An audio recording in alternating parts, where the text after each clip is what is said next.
Grave Digger Queen is front and center. We've been away for a while, but we come back to tell you a tale of monsters and chilling murder. What is this? Manuel, why is my music changing? What is this? What is this tomfoolery? Your queen demands an answer. Well, look who come to me all of a sudden. Adderall, god of games here. You couldn't go 1 month, could you? You couldn't let me have 1 month of Dungeons and Dragons and fantasy and shit, could you? Oh no, Adderall, that is not true. I'm looking at the book in here. It says that this is a horror tale. It's not, girl, and you know it ain't. This is packed. I am, sorry. I kind of did the scheduling and double booked it. It's sort of like you got chocolate in my peanut butter situation here. I sort of booked both of you for the studio, so, my bad. So, girl, we're gonna make the best of this or what? Adderall is down, if you are down. I do not like working with pompous assholes such as yourself, but I will. For the love of the game. Pack, sweetie, does this tale have as much murder and mayhem as maybe a story I might like? Yeah? Well, that's good, because mama need a lot of blood to fill my cup. Damn, girl, that shit gross as fuck. Scoot your bitch ass over. Well, who told your ass to be 7 feet, girl? Shit. I get another chair for you. Thank you, Manuel. We got a 2-parter today. The name of this story is called The Ghost of Fallen. The name of this part is called Actions Have Consequence. By Montsho, Shelby. I get the last word.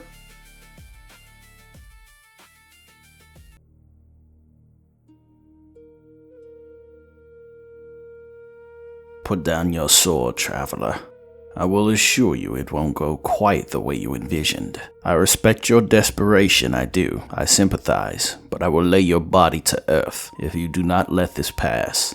Can you leave ego out of a decision that will blight both of our souls? The man on the road reached for his rusted short sword, more than likely an inherited blade passed down from a family whose trade did not deal in death. The other two drew knives, more fit for the likes of kitchen cutlery than the crucible of combat. Edge drew his blade fast as an errant thought and struck down his opponent, saddened that he wasn't a better swordsman or diplomat to prevent the needless slaughter. But in the end, actions had consequences. With a single half-step and lightning thrust, the first man was slain before he could intercept the very first strike. He fell in a geyser of blood. Edge stared at the other two, hoping that his blade, red, drank its fill for the night.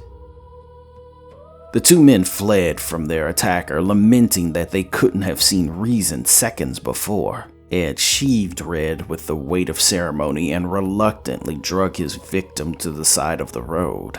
He decided against burying the once brigand on account of someone in the nearby settlement knowing him and wanting the option to bury him properly. Edge flipped down his dark crimson-red cloak's hood to fight back autumn's chill. He marched into the night certain that he would either kill his quarry or be killed. Standing amongst the trees of the Elder Grove were adventurers that were confident to the brink of arrogance.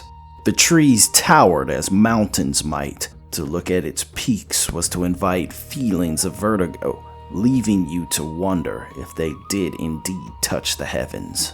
Voices reached down, as did gods on high, giving their decrees to mortal men.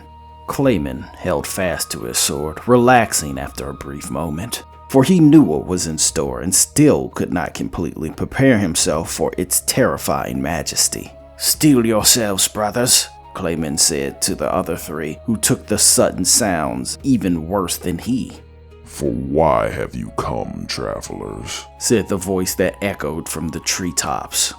"We've come to make our fortunes in these lands," said Clayman. "There are riches to be had, adventurers, but so too are there unknown horrors. For what lies in these lands are creatures unknown to the world beyond, children of Brighton, creatures that have yet to be truly born. If you are to progress, you take your very lives into your hands." "Do you plan to stop us then?" spoke Edge to the voices amongst the trees. No, we are elders of the grove. We merely warn, and we judge which of these newly born creatures are worthy of life amongst the larger world. The tree spoke. Edge continued walking. Warnings be damned. What was the point of living life if you didn't push the boundaries of it? Warnings, for him, were merely unspoken challenges to foreshadow his greater glory. Clayman clutched Edge's shoulder when he walked away so dismissively. Do not take the warning of the elders lightly.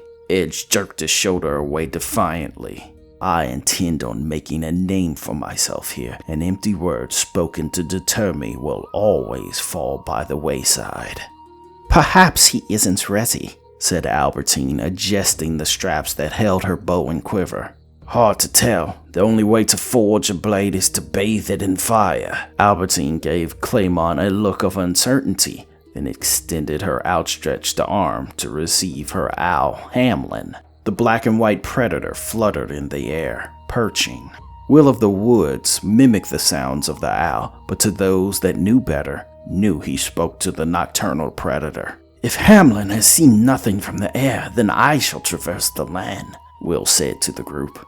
No sooner than he spoke the words, he crouched low into the posture of a beast that ran on all fours over the inadequate two.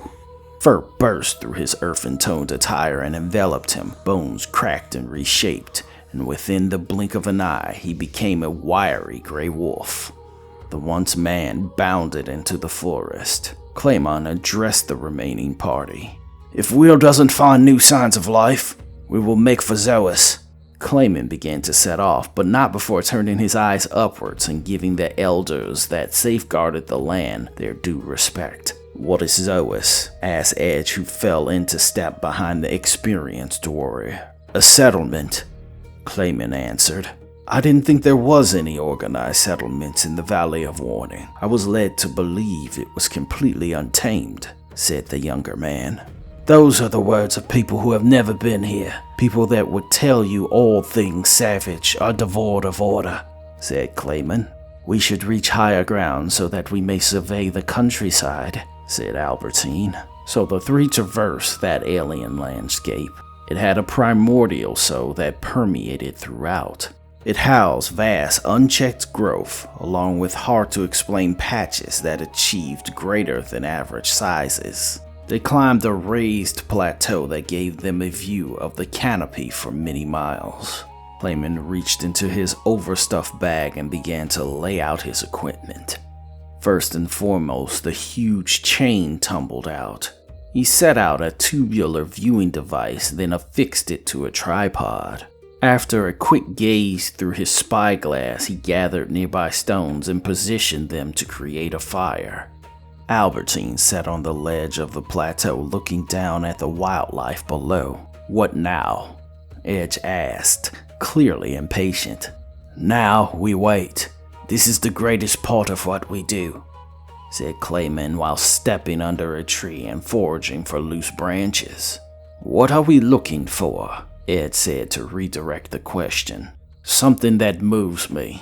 For most, everything here is something unique. I do not intend to return without a creature that should not be, so keep your eyes ahead, impatient one. Will of the Wild returned to camp as the wolf.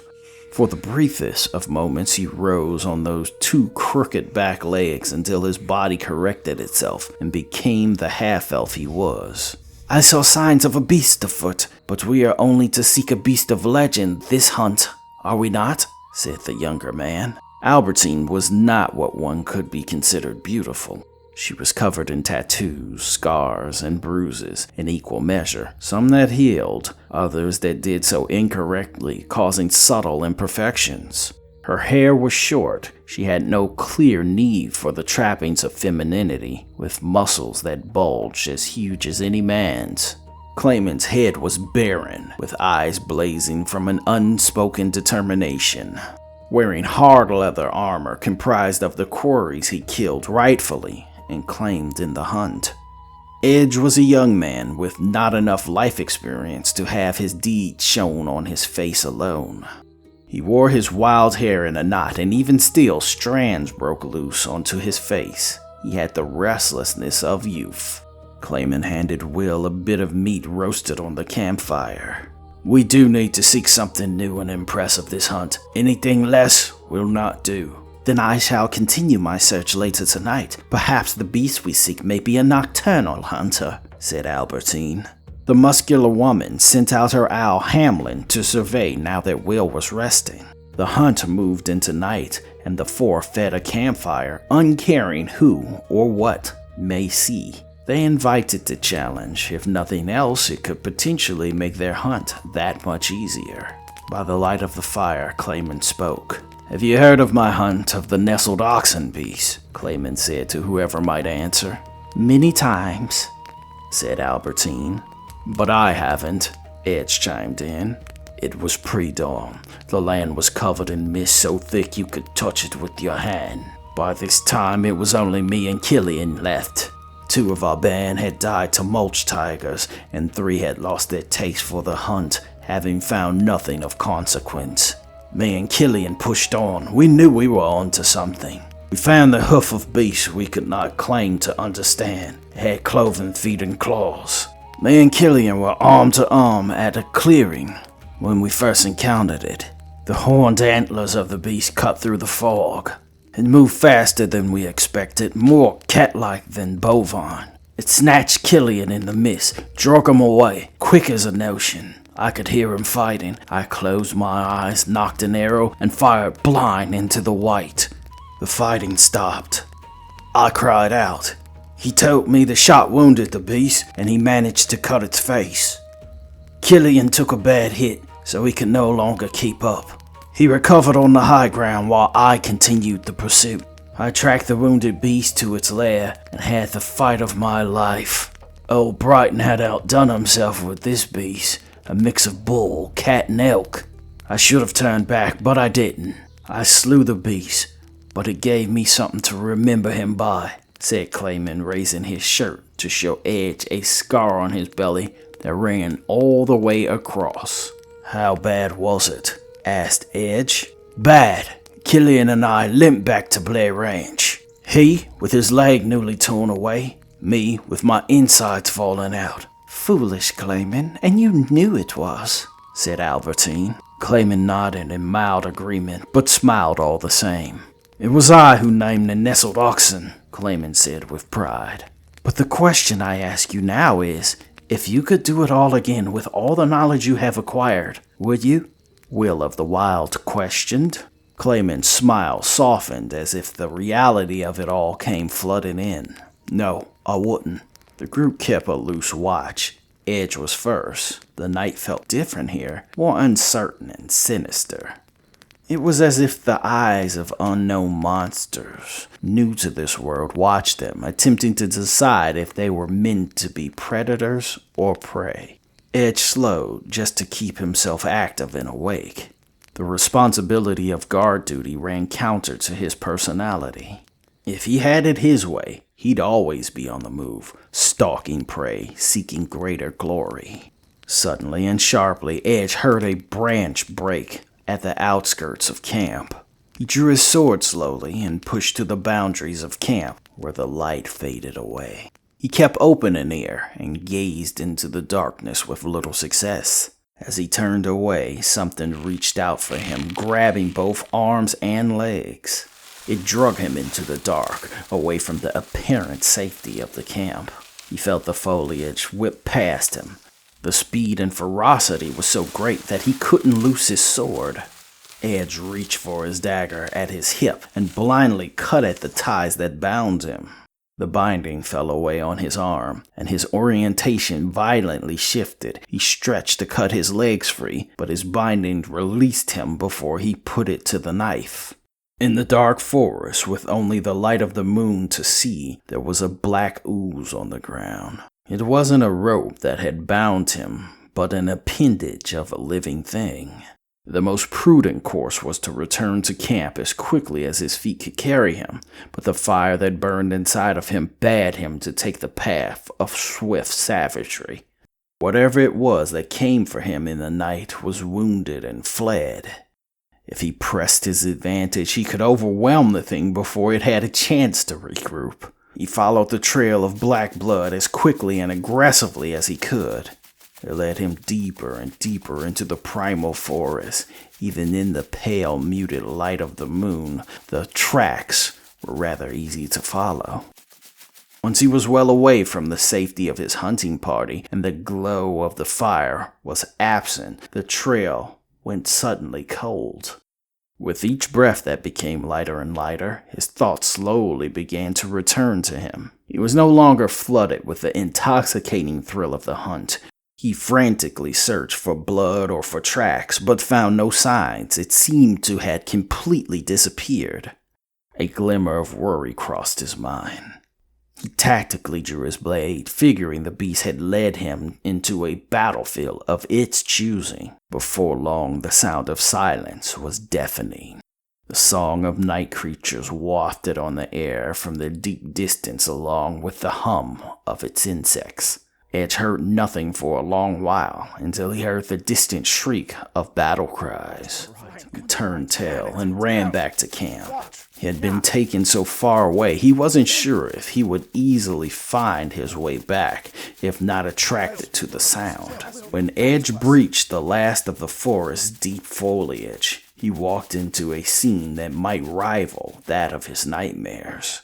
Clayman was in full fight with his hunting halberd rushing at a huge creature that cleaved to the fringes of the camp. Albertine was bleeding so profusely from the neck that all she could do was hold the wound with two hands to keep as much of herself from leaking out as she could. Will of the Wild's fate was the worst of the lot, for Edge could see that the poor half-elf was in pieces, clinging to the creature in the shadows. It was huge and cat-like while it ran on four legs at times. It lifted itself with confusing, thick trunk-like tentacles. Its heads were many, as if a bizarre and unreal collection of humanoid faces, but Edge couldn't quite make it out in the absence of light.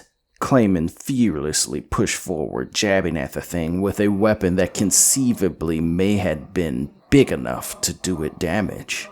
The young warrior rallied to Clayman's side as fast as he could, but even with those two standing close to one another, the beast managed to make them seem minuscule by comparison. Clayman thrust his halberd into the dark. In lieu of a bestial wail was an eerily sharp, feminine scream. "No, don't! You'll strike me!" came the clearly audible voice of Will of the Wild, even though his severed head seemed to be newly attached to this abomination's body. Edge hesitated, though Clayman did not. Even if somehow Will was alive, he'd rather see him dead than a part of whatever this mockery was. Clayman struck hard and true into the beast, unsure of what he hit due to the way it draped itself in the dark.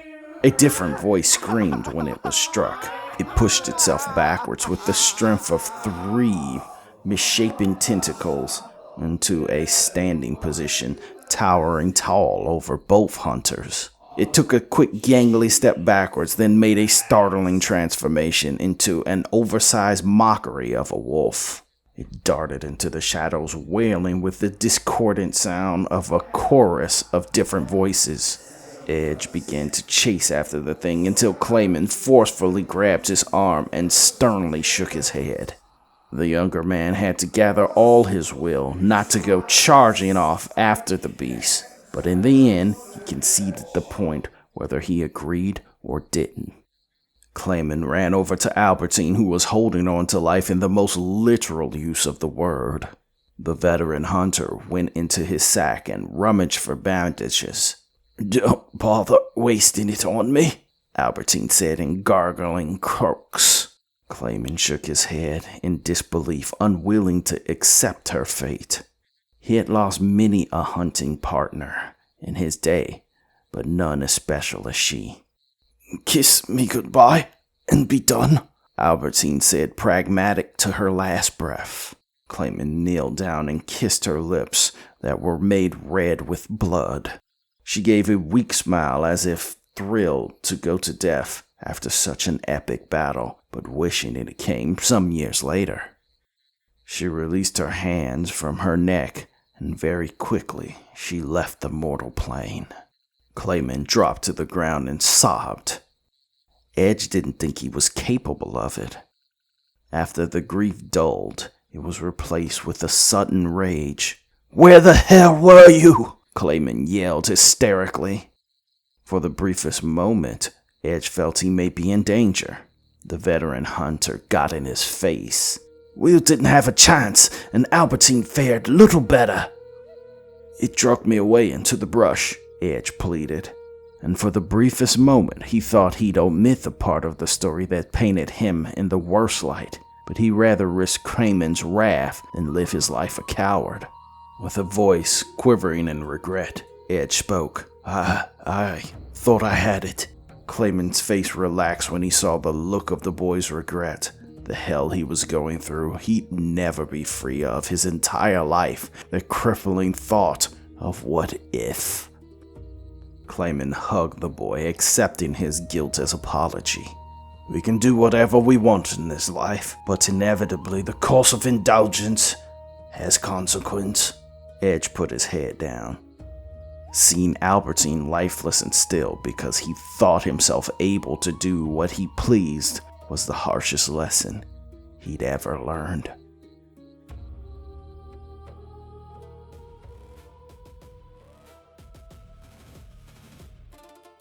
Okay, children, I ain't gonna lie. I did like the fantasy part, but there was a lot of murder and bloodshed, so Gravedigger Queen got into it. Yeah, that is true, baby girl, because I did like the murder was okay and shit, but I like the fantasy part, so I suppose it worked or whatever. So I guess we working together on this one. I guess we are. Unless one of us backstabs the other. Nah. I would never do nothing like that. I ain't crazy or nothing. But perhaps I am. Alright then, shit. I see y'all's next week. This Adderall God of Games, peacing out. And, this is Gravedigger Queen signing off. Oh yeah, Pact is here. I never left. Yeah. Join us for part 2 of this tale next week.